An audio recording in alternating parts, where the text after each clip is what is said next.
Banjar gimana Pak? Alhamdulillah ya, dari Komisi 1 DPRD Kota Banjar datang bersurat kepada kita terkait kejadian yang ada di desa. Ya, tentunya alhamdulillah ada masukan saran dari kita semua di sana. Tentunya kita tadi dipertanyakan terkait regulasi yang telah kita buat terkait masalah komunikasi koordinasi dengan para kelompok sebenarnya sudah kita lakukan. Hanya saja alur komunikasinya terputus. Kenapa demikian? Ada manakala kendala masyarakat diundang oleh RT-nya itu tidak datang sehingga mereka tidak paham. Yang pada akhirnya mereka memvonis bahwa kepala desa merekedawang keputusannya sendiri, padahal sebenarnya dari mulai tingkat RT, RW, kemudian tingkat dusun dan ke tingkat desa itu sudah kita lakukan. Ya, Pak. Semua peraturannya sudah ada. Pak menanggapi Bapak sebagai terlapor kemarin di Polres Banjar, gimana Pak? Itu sudah biasa sebenarnya ya. Silahkan saja, hanya saja saya sesalkan kenapa seharusnya datang dulu ke kami, bertanya dulu harusnya Pak Kades kenapa sehingga mereka tidak paham dan tidak mencari keterangan yang lain. Seharusnya ke saya dulu, berarti saya bisa menjabarkan. Kalau tidak puas, tanya lagi. Nanti kita pertemuan antara kelompok sadar wisata dengan kelompok yang memang katanya mengatakan peduli Batu Lawang. Saya senang sekali kalau semua masyarakat peduli dengan Batu Lawang, termasuk rekan-rekan media kalau peduli tentang apa yang kita lakukan. Ya, Pak, terkait dugaan pembalakan liar itu sudah sesuai peraturan nggak? Menurut saya tidak benar ya. Kenapa tidak benar? Karena mereka gunakan juga untuk kepentingan di sana dan ada berita acaranya juga. Jadi apa yang dia lakukan murni untuk di sana. Saya yakin dan percaya dari itu boleh dilihat bersama. Silahkan saksikan. Sesuai musyawarah. Sesuai prosedur gitu Pak. Musyawarah dan lain-lain. Saya rasa sudah sesuai prosedur. BPD tahu sebenarnya. Berarti hasil pengolahan kayu itu memang digunakan untuk kepentingan Wisata. Karena di sana sudah ada semacam regulasi mengatakan silahkan digunakan untuk menambah sarana atau fasilitas wisata yang ada. Tapi secara administrasi memang sudah benar, secara administrasi sudah tertata rapi Pak? Menurut saya sudah benar, hanya saja kita tunggu dengar ketika nanti ada tim dari inspektorat datang kemari memeriksa kebenaran atau tidaknya. Ya, Pak, untuk tanah tersebut Pak yang ditebang pohonnya itu milik siapa sih Pak? Ini punya desa semua. Aset desa. Aset desa 8 hektar, kita bagikan 1 hektar per satu dusun. Satu dusun ada kelompok wisatanya yang 4 hektarnya untuk agrowisata, buah-buahan. Pohon ditebang itu untuk diganti dengan pohon buah-buahan, rambutan, alpukat, kemudian Batu Lawang, Aceh. Berarti yang dilaporkan ini yang 3 hektar atau Pak? Yang dilaporkan yang ditebangnya. Jadi mereka mau bertanya ditebangnya kemana, seharusnya bertanya kepada yang nebangnya. Jangan langsung dilaporkan lah ya.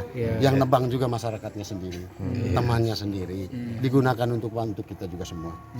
Bukan untuk kepala desa Pak. Untuk kelompok ini ya, kelompok apa? Pok Darwis. Pok Darwis melakukan sesuatu untuk kita semua. Dulu hutan semak belukar, sekarang jalan ATV sudah ada, Kapolres sudah main, wali kota Pak Wakil sudah melihat, sekarang sudah berubah. Dulu orang kesana sudah enggan, sekarang yang camping sudah ada, yang wisata sudah ada. Hanya saja kita belum mengambil ongkos tiketnya berapa. Kenapa kita harus musyawarah mufakat dulu?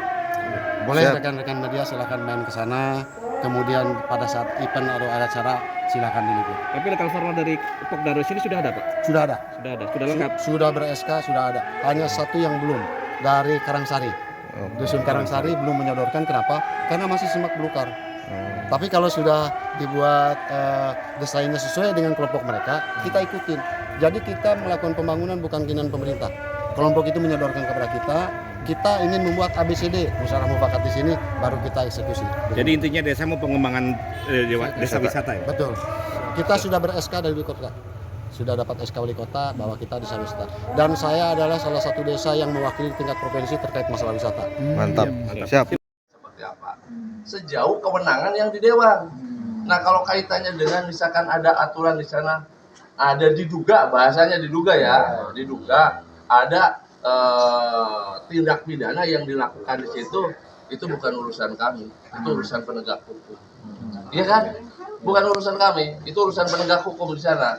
Kalau misalkan ada pelaporan ya silakan nanti urusannya kepolisian, bukan urusan kami. Kalau kami hanya mitra kaitannya dengan penyelenggaraan pemerintahan desa seperti apa dan lain sebagainya, termasuk proses pengembangan selfie itu, gitu kan, seperti itu. Iya, pariwisata. Terus Karena saran-saran evaluasinya seperti apa dari Komisi 1? kalau dari kita ya, saya kan tadi menyampaikan supaya itu benar-benar kalau bisa ada visibility study. Jangan hanya emosi loh mau bangun selfie itu. Ya, visibility study karena nanti anggaran yang mau diberikan ke sana berapa, nanti jadi outcome-nya berapa, apa nanti multiplier effect-nya.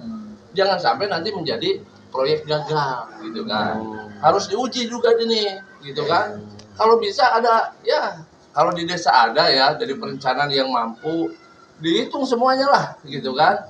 Dan kalau memang itu menjadi hal yang akan menjadi unggulan desa Batu Lawang dan ternyata dari hasil uji kelayakan dan lain sebagainya dari sisi anggaran dan pelaksanaan, karena tempat itu kan masih banyak, akses jalannya juga harus diperbaiki, sarana prasarana kan mereka akan bikin wahana, ada wahana ini, wahana itu, wahana ini gitu kan. Sementara ini menurut kepala desa awalnya sudah ada swadaya masyarakat, jadi desa itu numpangan masuk gitu kan. Cuma saya bilang tentunya karena APBD juga kalau di kita itu ada yang namanya mandatoris. Kan ada mandatoris, ada skala prioritas. Ya seperti itu. Saya yakin itu butuh anggaran besar, makanya bertahap itu. Itu saja. Ya, Pak, untuk pariwisata atau pengembangan wisata sendiri di Kota Banjar, tanggapan dari Komisi 1 bagaimana, Pak?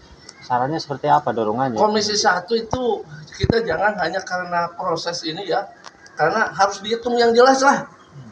Jangan sampai ada kita hanya menggelontorkan anggaran sebesar-besarnya menjadi proyek gagal. Contohnya, Pak? Enggak harus contoh lah, gitu kan. Enggak harus contoh lah, di sini lah. Ya kalau contoh apa Banjar Waterpark kan itu proyek gagal. Oh ya, siap. Iya kan? Ya harus benar-benar ini loh. Sekarang mau gimana ini tuh? Kan? Nah, jadi itu menjadi apa namanya? Kalau kita itu pelajaran bagi kita. Ya kan? Kalau mau bangun benar-benar ya hitung-hitungan aku udah benar lah, gitu kan? Gitu, Bos. Siap. Siap. Siap.